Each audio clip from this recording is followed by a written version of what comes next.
absolutely delighted to have the wonderful Dan Rankin all the way here from New Zealand with us for the entire weekend. And Dan, I think we've kept you out of trouble because you've been busy. Yeah, it's been a great weekend. Yeah, really enjoying myself. Was anyone here on Friday? Yeah. Okay, cool. Well, it's going to be a little bit more PG today. Okay, it's Sunday, so. The day of rest, day of the Lord. Day of the Lord. A little about you, Dan. Dan Rankin is at Man Can Cook NZ, just in case you want to follow him. And you are a creator blending mouth-watering food, humour, great music, fitness for an audience of over 1 million people. Collaborating with major brands like Netflix, Kahlua, LG, you also bring high energy. No two ways about that. You bring flavour-packed content to life. What are we up to today? Today we are going to be making some New York-style chocolate chip cookies with walnuts in it. So New York-style cookies are usually a little bit thicker, crispy on the outside, and then nice and chewy on the inside. So we're going to get into it. We've got our ingredients here. We're gonna do everything by hand. I haven't been to the gym today, so we're going to get a bit of a workout in. Okay, we're going to cream the mixture with a spoon today. But if you want, you can use a stand mixer or a hand mixer or anything like that. Okay. So first off, we've got our butter, and now we're going to be using 2 different kinds of sugar. So we've got our raw sugar, and then we've got white sugar. Okay, we want to use these 2 sugars because they caramelize really nicely, and when you bake it, they crisp up nicely. But if you want a softer cookie, you can use a more processed sugar. So these are less processed. Okay, so we've got our butter. We're going to add in our brown sugar, and then we're going to add in our white sugar. So 2 different sugars. Oh, I need to. She's sitting out for a while. Yeah, there we go. All right, we've got that in there. And then just give it a mix. Now, again, you can use a stand mixer if you want, but we're going wooden spoon today. Yeah, so this will probably take about a good 5 minutes of mixing because you really want to try and get the fats and the carbs or the sugar really mixed in there. So what we're doing is adding air into the recipe, and that's going to really create a nice base for the recipe, okay, when you cream the butter and the sugar. Yeah. Dan, tell us a little. The world of food means an awful lot to you. Where does it come from? Why are you so passionate about food? Yeah, I mean, I grew up, and I've always had a passion for food growing up as a kid. No one in my family knows how to cook, so I guess that's where it comes from, is, you know, not being around good cooks, so you decide that you want to learn how to cook. I also had to be quite independent at a young age. Parents weren't around as a kid, so I had to, you know, really learn how to cook meals for myself from a young age. Yeah. Yeah, love it. And the passion, it's not just for baking, it's for food, from savoury to sweet. You mix it up. Yeah, I love to mix it up. I prefer cooking really craveable, probably considered more unhealthy, high-calorie foods. Obviously, I don't really eat that all the time. I believe in balance, so once a week, you know, when I'm filming, twice a week when I'm filming, I'll definitely indulge a little bit, but most of the time I'll eat real plain, you know, vegetables, some meat, and then some carbs, which is usually rice or sweet potato. Yeah. The world of fitness, I knew it was a huge part of your life. And then when we heard you landed in Ireland, I really understood how important it is to you, because once you landed in Dublin, what did you do? What was the first thing you did? Yeah, so I landed in Dublin, and I had about 7 hours before catching my ride down to Cork. And I like to work out, and it usually helps with the jet lag as well. So I Googled the closest gym. That was kind of in between the city because I wanted to go check out the city as well. And it was in an area called Finglas in Dublin, which apparently is quite a rough area. And I soon realized that when I got there, and there's barbed wire all over the gym, and, you know, big muscly men with tattoos up to their neck. But hey, I think the thing is that fitness and movement is the same language across the world. You know, everyone understands movement the same. So yeah, I felt very comfortable and safe there. Yeah. Love it.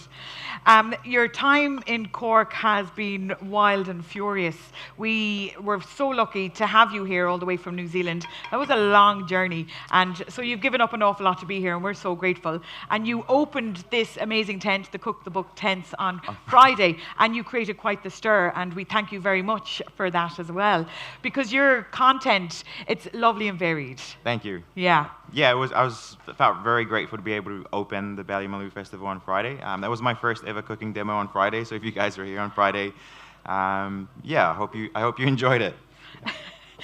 It wouldn't have been obvious that it was your first cooking demo because you do so much at home. So when you film, it's from your home. Yeah. So I film everything in my kitchen with my dog Fraser. So yeah, I guess just being in front of camera. I also used to be a fitness coach, so I've taught a lot of people.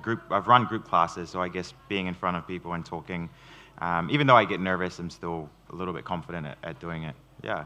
All right. So next step. Yep. We've creamed our butter and sugar. We're going to add in our eggs. Okay. So really important this bit that you want to add in one egg at a time.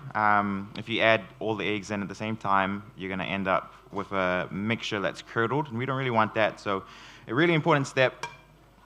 So one egg in, and then give that a mix. And then once it's really emulsified in, then you can add in the next egg. Okay. So give it a little mix. Do you have a batch of these always on standby for when your friends come to visit? I do, yeah. I have a whole bunch of cookies in the freezer, yeah. Kind of more for myself, a little treat for myself. Yeah. All right, so one egg in. We'll add in our next egg. Now, this is a really, really simple baking recipe. If you don't bake, I recommend starting off with some chocolate chip cookies. It's really hard to stuff up. Even if they're not as thick as kind of these New York style cookies that we're making today, you'll still end up with something edible most of the time, okay? And I feel like cookies, you can put whatever you want in it. It doesn't need to be chocolate chip. You can put cornflakes, any type of nut you want. Even if you want butter chicken in there, just chuck it in there. Any type of cookies. All right, we got both our eggs in. Now the mixture is emulsifying greatly. And then once we've done that, we're just going to add in our flour. Okay, so we're going to add in our dry ingredients now. So we have a cake flour, is what it's called in the US. I'm not from the US, I'm from New Zealand. In New Zealand, we call it a high-grade flour, which has a higher protein content in it, which means it's going to make the mixture a little bit more chewy, which is what we want with this cookie. So we want a crispy outside and a chewy inside. Okay, so we've got our flour, and then we have our baking powder. So baking powder is just going to give it a little gentle rise when you bake it, so when you put it in the oven. So we can add that in, and then we have baking soda. So baking soda, that's just going to give it that nice crisp as well. So we're going to use both, but more baking powder than baking soda. Okay, so we've got both our dry ingredients in there, and then same again, one bowl. We're just going to keep mixing. And then we'll add in our chocolate chips and then our walnuts later. And again, we're nearly done. So we've nearly got some chocolate chip cookies. Tell us, how did you learn so much about food? Because you have quite an extensive knowledge. Oh, thank you. I mean, just as I'm researching recipes, I'll watch other people make them, and I'll learn. I love understanding the science behind the recipe. I spent a day down at the Cookery school, and I was so impressed by how much Rachel knew about every single ingredient and why that ingredient's in there, and the kind of the science of the chemistry behind that ingredient. And I really like that. I really think that it gives you a greater connection to your food. Yeah. Hanging out at the Cookery school, they get 64 students 3 times a year to live mostly on site for 12 weeks, and you got to experience it for one day. What did you think? It was amazing. Like, it was omelet day, and I love omelets. So, I had 10 different types of omelets there that day. But yeah, it's like I know a lot of food creators who have done the course there as well, and are really successful food creators now. Yeah. We spoke the other... Sorry, you used to teach there? Yes, I used to teach there. I was very lucky. Yee-hoo! We have some teachers there as well. Oh, yeah. Ex-students. We've got alumni in the house. Alumni behind us. We're a tight bunch. Yeah, we're kind of annoying. We're not at all. I'm joking. And what did you teach? Everything. Yeah. Yeah. So on the 12-week course, every week will be designed to bring the students on a journey from the basics all the way up to extreme knowledge and power. So as a teacher, you get 6 students, and you teach them the recipes 4 mornings a week, or 4 mornings a week, and then in the afternoons they go into the demonstrations, and then Wednesdays it's all-day lectures, and then they have extra activities morning, noon, and night. So it's very intense. Yeah, it's a good spot. Great. So this part is actually really important as well. So when you add in the flour, when you add in the butter and the sugar at the start, you want to really mix it. But once you add in the flour and the baking soda and the baking powder, you don't want to mix it too much because it really brings out the gluten in the flour, and we don't really want that. We want to keep, we're not making dough or anything like that, so we want to keep that crispiness in our cookie. So we don't want to overmix it, okay? So, and that goes with cakes and anything that you add flour to at the end. Don't overmix the end. Really mix the butter and the sugar, add in the flour, and just mix it until it's all combined together. So we've got our cookie dough mixed here. So this is basically a kind of a standard cookie, and now you can put whatever you want in here. We have some chocolate chunks, so a little bit bigger than a chocolate chip.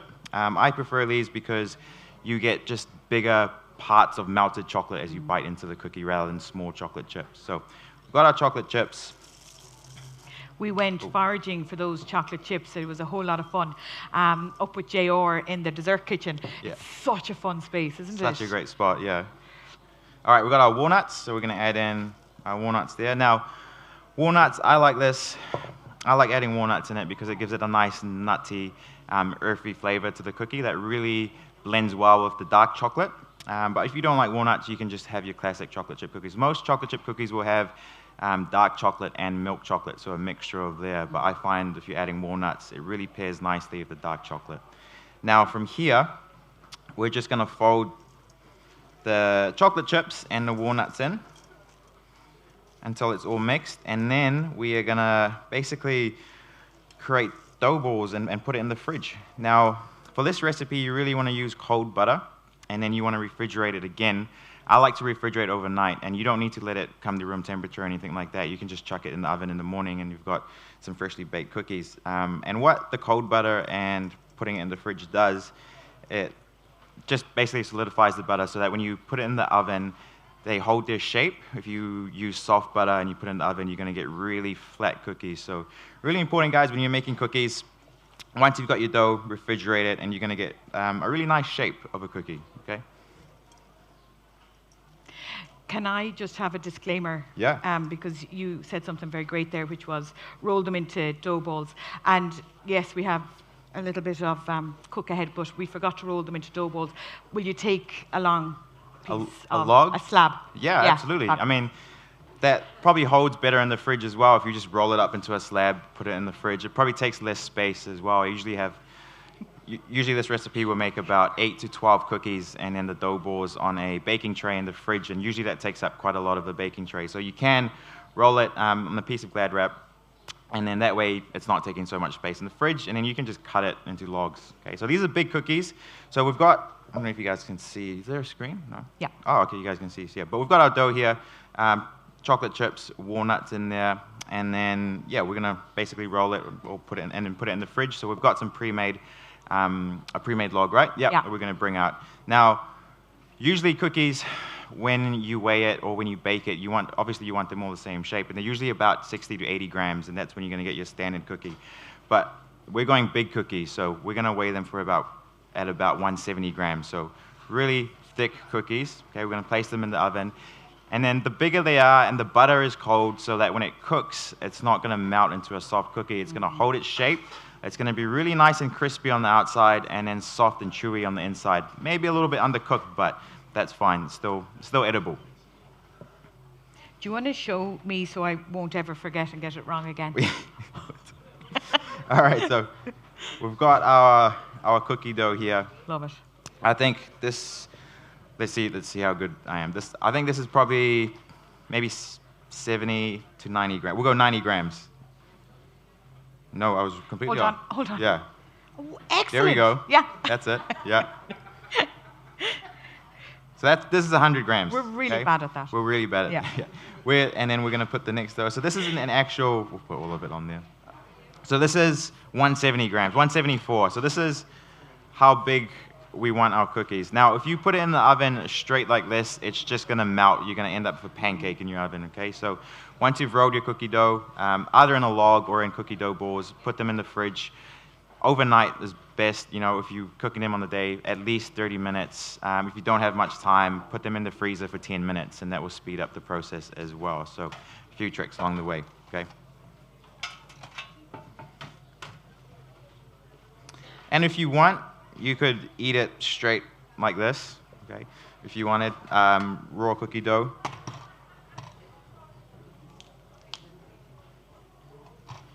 It's well wrapped. All right, so we're going to get our pre-made log. We'll leave these in cookie dough balls. Does anyone not like walnuts? I know some people don't like walnuts. Yeah, you don't like walnuts? You don't like walnuts? Okay. I'll see if I can pick some of the walnuts out for you. Yeah. Cheers, Jordan. Do you like baking? You like cooking?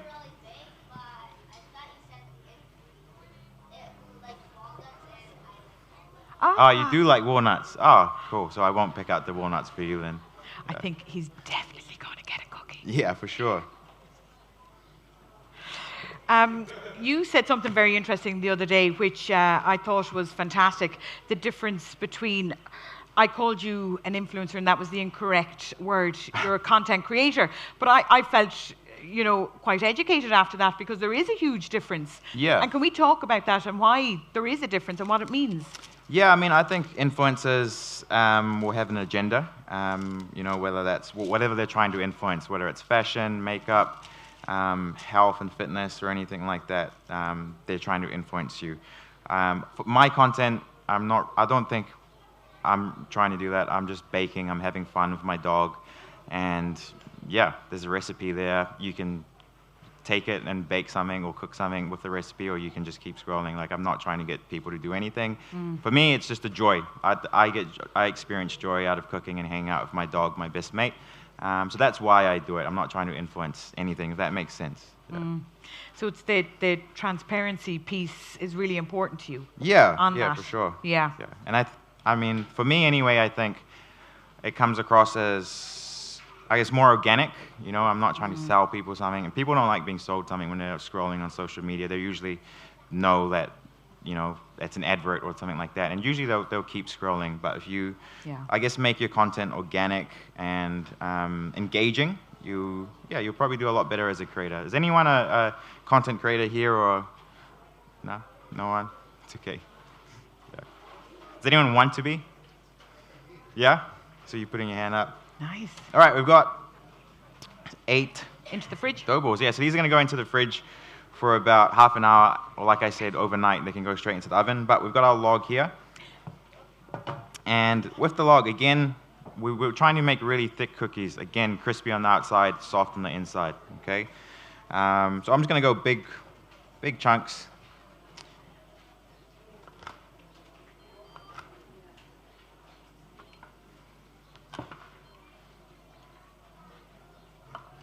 And there we go.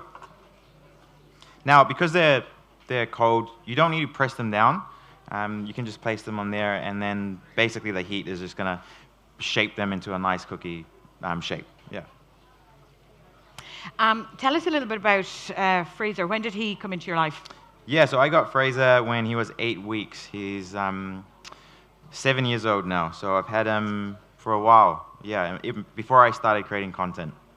Yeah, he's been my best mate. I think a lot of people always ask how he's so chill in the kitchen. He's usually on a stool about this high, and he's got his chin just on the table, or he's up there, you know, with a wig on or an outfit. But so I used to own a gym, and when I was coaching a class, I would hear him barking, so he'd be in the back. So I'd go and get him, and then if you've been to a gym, they usually have boxes that you jump on or you sit on. So I placed him on a box about this high, and he would just watch me coach the class and, you know, be super still and quiet. And I think because of that, he's adapted quite well to being on his cooking stool. So he must think it's a box or something like that, and just trust that I'm gonna be there. So I guess he was trained unintentionally to be a sous chef in a way. Yeah.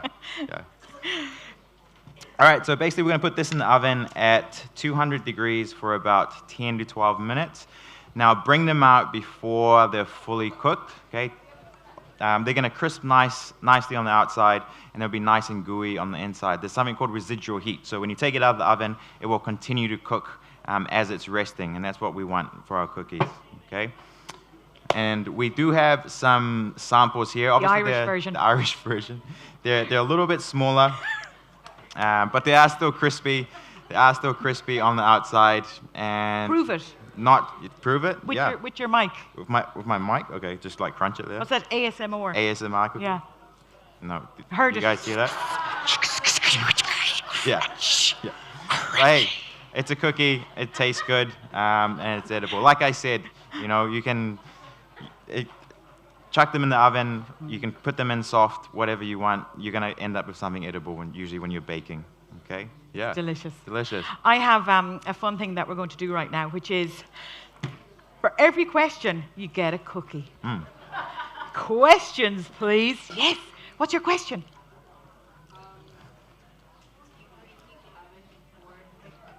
Good question. Yes, you do. Oh, actually, because they're in the fridge, obviously.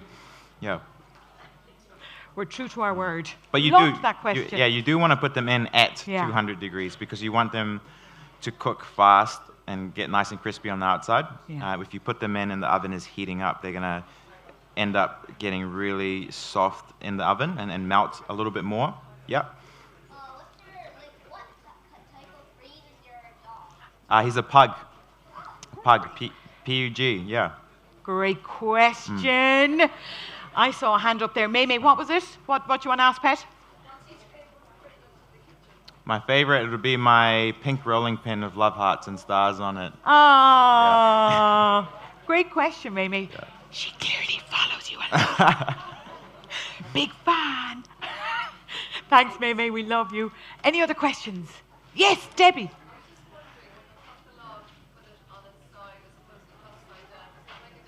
So this versus this. I mean, not too much because it's gonna melt slightly and hold a nice shape.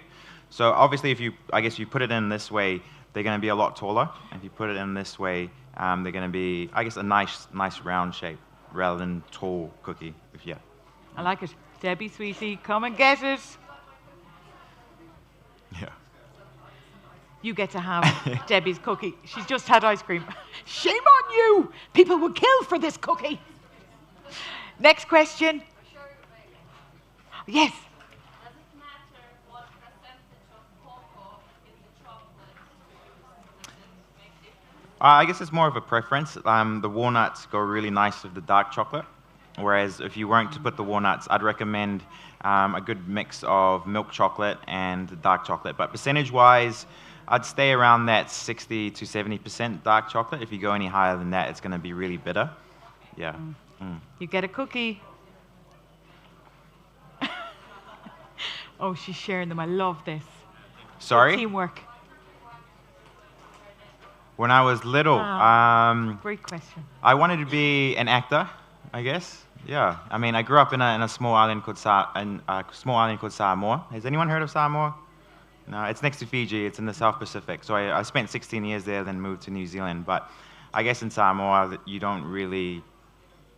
I mean, I love musicals and stuff like that. And I guess the masculinity and toxic masculinity there, you know, as a male, you try and avoid that kind of stuff. So growing up, it took me a long time to really be comfortable with myself and enjoy musicals and shows and stuff like that. But in Samoa, I guess it was kind of suppressed as a kid, if that makes sense. Yeah. Amazing. Great question. He's getting 2 cookies Two for cookies, that. yeah. That was super. You're very welcome. Next question. What other flavors can you put into it? I like macadamia nut and white chocolate. Those two go quite well. White chocolate raspberry is a really good mix as well. Pistachios seem to be a trend at the moment, so you're seeing Dubai chocolate or pistachio spread all over the internet. I'm not a big fan of pistachio, but I like coconut as well. So coconut and dark chocolate go really well if you like coconut. Yeah. Sweetie, you did it. You got a cookie. Yeah. I saw her eyeing them up for ages. Yeah. Next, yes. Thank you. The dough or the cookie? Yeah, you can freeze both. You can freeze the dough. I'd say if you are going to cook it, just put it in the fridge for about, I'd say, half an hour. Just because it stays cold, you still want it to be cold when you put it in the oven so it doesn't melt and become too flat. And then you can freeze these absolutely. And I'd say chuck them in the microwave for about maybe 15 seconds. And even these, I'd probably chuck in the microwave just because I like to bite into it and the chocolate's melted. Yeah. Come and get it. You earned it, girl. Next question. Over here.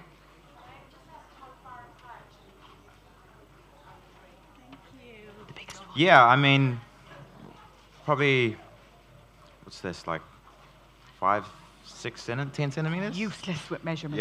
Yeah. Yeah. This far apart. Yeah. Yeah. Probably like that far apart, if that makes sense. Yeah. Such a good question. We have to make up for our lack of measurement skills. You Yeah. get 2. Yeah. I have to bring a ruler everywhere. Next question. Yes. Thank you.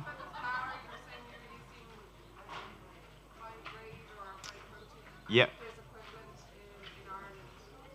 What would We use cream plain. plain Plain flour. flour? Yeah. Yeah. Yes.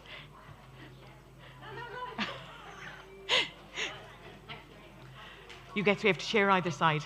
Hi, ladies. How are you? Any other questions for Dan while we have him? Because he doesn't live here. This is such a treat. Another question. Oh, she's good. She wants another cookie. Why? I do this thing called CrossFit, which is a kind of like a crazy kind of sport culty thing. People say it is. And there was just a great CrossFit athlete that I really looked up to, and his name was Matt Fraser. So I just named Fraser. Yeah, sure. Yeah. Yeah, good question. Fortunately, he doesn't. Usually around that 5-year mark, that you'll notice that they have breathing problems and they'll need to get surgery to kind of widen the nostrils. But fortunately, I got Fraser from a great breeder, so he wasn't crossbred or anything like that, which means that they're going to have less troubles along the way. So, no, Fraser's 7, and he's great. He doesn't snore or anything.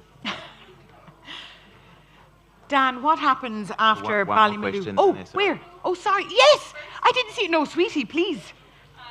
I'm just wondering, how long does the dough last in the fridge for? Because there's egg in it, so obviously you've got that raw ingredient. I'd say maybe 3 days before, you could probably get some issues with the raw egg. Yep. But if you want to eat the cookie dough, I'd recommend just not putting the egg in it and making the cookie dough. Obviously, if you want to eat raw cookie dough, if you want to put it in ice cream, or you want to put it in a cheesecake, or you want to make some cinnamon rolls and put cookie dough in the middle, have a cookie dough cinnamon roll, yeah. He knows his stuff. I think that's very clear to say.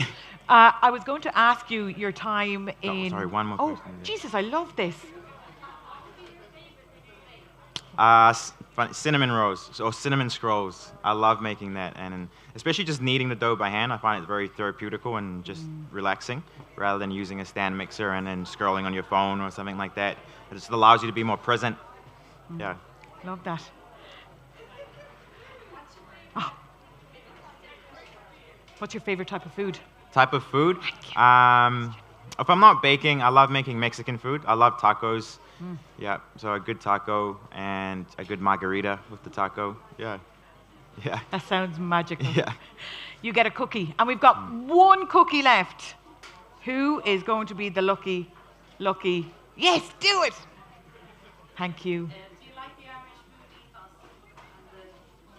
Yeah, it's very similar to New Zealand's ethos of farm to table. There's a lot of that in New Zealand, especially because we're so far away from everyone. Now, I didn't realize how far New Zealand was. It's quite far, but we need to be able to self-sustain. Yeah. Love it. You have a cookie. Okay, we've got a spare cookie. She already got one because she's from Kilkenny and I'm kind of biased. It's an issue. You can see Nicky Moss behind me. I've got a Kilkenny wooden board as well, and I'm from Kilkenny.